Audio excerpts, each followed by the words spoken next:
Ladies and gentlemen, welcome to the Bullpen.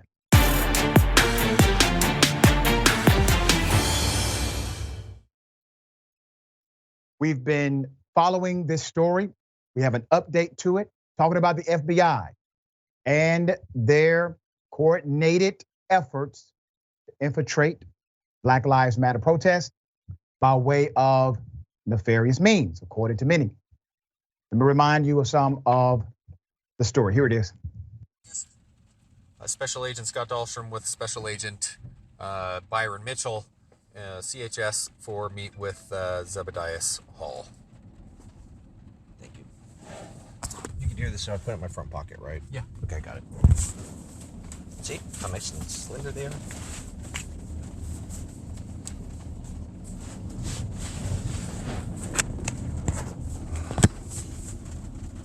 Video look good?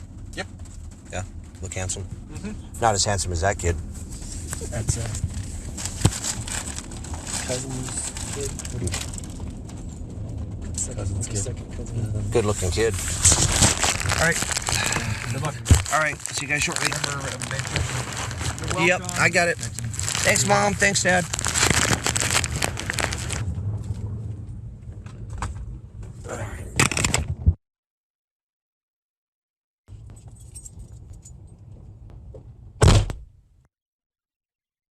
All right, what you just saw was a guy named Mickey Weindecker, a convicted sex offender who was working as a confidential informant for the FBI.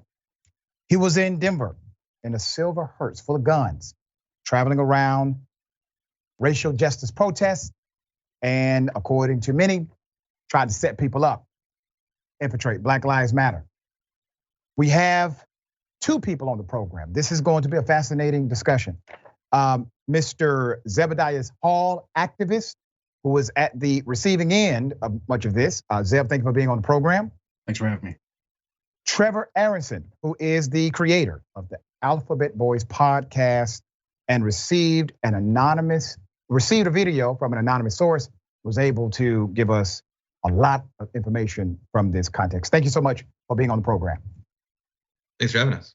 All right, let me start for narrative's sake with you, Trevor. Give us the summary of what happened, how it came to you, and what you have discovered since reporting. Well, I think it's important to remember that before the summer of 20, the FBI had previously designated Black political activists as so-called Black identity extremists, a subgroup of domestic terrorism that the FBI considered anti-government extremists. So going into the summer of 2020, the FBI was predisposed to potentially see First Amendment protected activities as a result of the racial justice movement as being potentially dangerous or even national security threats. And for the last couple of years, although there have been rumors about agent provocateurs and infiltrators in the racial justice movement, we've not had any concrete information on what happened. And what these recordings show is the first behind the scenes look at what the FBI was doing during the summer of 2020. And what they were doing in Denver was that they paid a violent felon tens of thousands of dollars to infiltrate the racial justice movement and become a leader. And then once he was in a leadership position, he encouraged people to commit violence. A number of the demonstrations that turned violent have his fingerprints all over them. And he also tried to specifically entrap racial justice activists like Zebb in crimes that they would never have committed were it not for the FBI engineering the entire thing. And one last point I want to make is that what's particularly troubling about this case is that a lot of the tactics that the informant uses are the same tactics that we saw FBI informants use in the 1960s against Black political groups during COINTELPRO, specifically the use of so-called snitch jacketing, which is labeling real activists and real leaders as informants in order to sow chaos and sow confusion, and then take advantage of the fact that you have then sowed chaos among the groups. And it's a particularly subverting effect that happened in the 60s, and we saw the same thing happen in Denver in 2020. Since this has come out, multiple United States senators have actually said something. Individuals are starting to provide some level of leadership as it relates to outrage connected to this. Let me go to you, Zebb. What was your experience, what you can talk about, and what was the genesis of this interaction with Mickey? Oh, well, for starters, it's been pretty scary. I've been at, I have to park, a few blocks away from my house quite often, so I still have that fear of something happening to me for being involved with this. But it's the game you play when you know something's wrong and you've got to, stand up against it. Mickey, the feds sent this dangerous criminal to the protest. I first met him around, I think, early June late June, early July. And, it's as if he, I guess infiltrated within a branch of the DSA. And, at that point, everyone thought he was, he was just personally kind of working with them. It was a sad to say a good cover. And through his infiltration, he took a leadership role.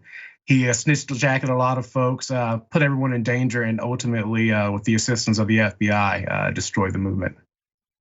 It is just so wild that, as Trevor said, this is COINTELPRO all over again.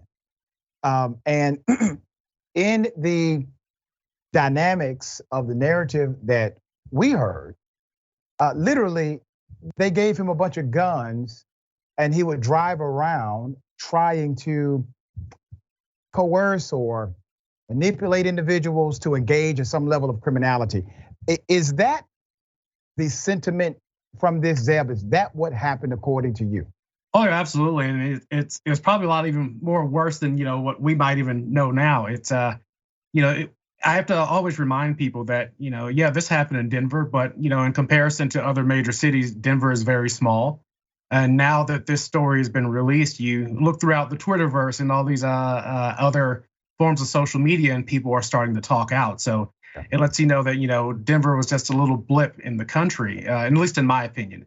I feel that it could not have just been Denver, so this would have had to be over the entire country. And if it happened over the entire country, it means, the FBI and those who worked with them quite potentially destroyed the movement over the entire country. This is not going to be easy, brother. But I need you to tell us what happened. I need you to tell us the approach. I need you to let us know what went down as much as you can, because you giving voice to this creates power. So what happened? Yeah, it was very confusing summer. It was COVID was going on. Then a gentleman was murdered, screaming for his mother in the process. There are tensions everywhere, and so I guess when people started working together, getting along, different groups, different races of folks, it became a bit controversial, as often in the past. So they sent someone down to, I guess, break that cohesion. And over time, he became a little, more involved with different leaders or speakers and whatnot. And he would try to kind of bring people away, to talk to them individually. And over time, he started finding out information about people. So there was a protest. Even folks who might not have had some kind of leadership role, he would just gather their information. So and he would relay that back to the FBI.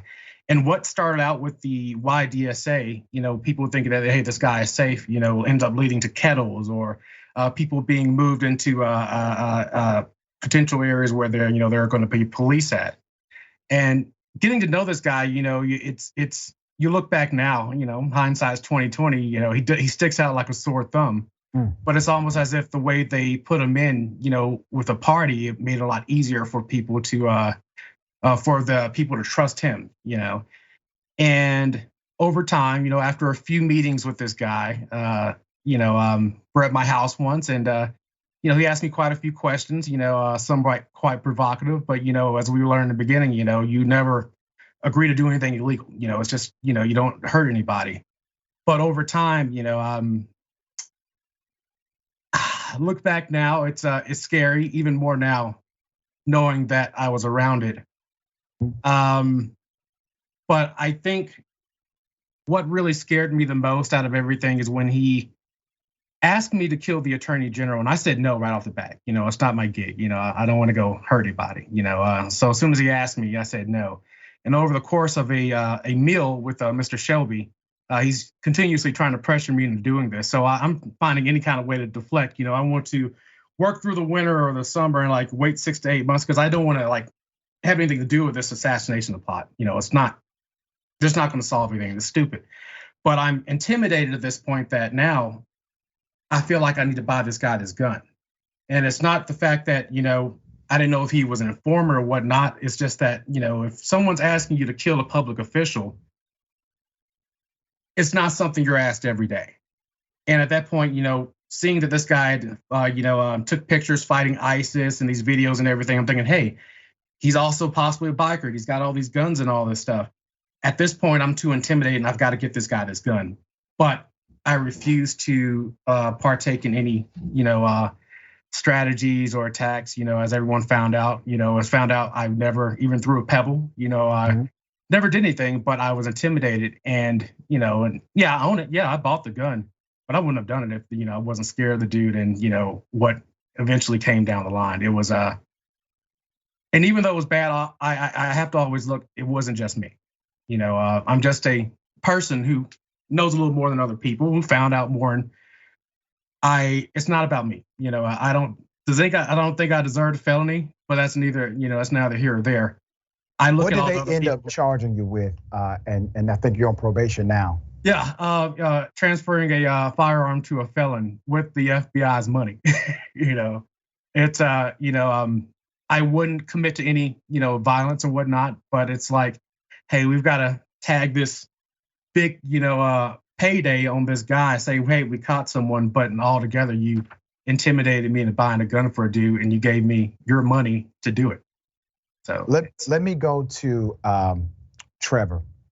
Trevor, you've noted the informant was paid, I think, $20,000 for his operation, so to speak. You have a book called The Terror Factory. You wrote this book in 2013. And this book, The Terror Factory, inside the FBI's manufactured war on terror, you document some of this already back then. What was it like when you received this information from an anonymous source? Right, this practice by the FBI of using informants with questionable histories and then entrapping vulnerable or impressionable Americans has gone on for a very long time. The 20 years after 9/11, this was a common practice. And it had long been my theory that the FBI would use these tactics and powers that it had obtained in the post 9/11 era against racial justice demonstrators. And so I remember in the summer of 2020, this happening, knowing what I know about the FBI, having reported on the agency for all these years, I remember thinking this is likely what they're doing. And I was searching for that answer, that proof, I couldn't find it. And then finally, about a year ago, I remember reviewing these records and these recordings and seeing that they were doing exactly that they were using these tactics and powers from the post 9/11 era and treating these racial justice demonstrators as if they were domestic extremists or terrorists. And I think what's particularly troubling is that I think it's far more likely that this happened elsewhere in the country than it is that Denver was somehow anomalous, that this is the only place this happened. Granted, this is the only one where we know about, but I think it's reasonable to assume that this happened in other cities. And I think it's particularly troubling that the FBI is using these vast powers intended for anti-terrorism against political activists like Zebb and others in Denver. What happens next? Listen, I'm not a lawyer. I'm currently a law student. This sounds like entrapment to me. But what happens next, Trevor? What is the hope based on policy, national policy, as it relates to this kind of operation? Well, one of the reasons that this happened is that for far too long, the FBI has been an agency with enormous power, but very little oversight in Congress. And I think one thing that can help is just getting a greater level of oversight in Congress.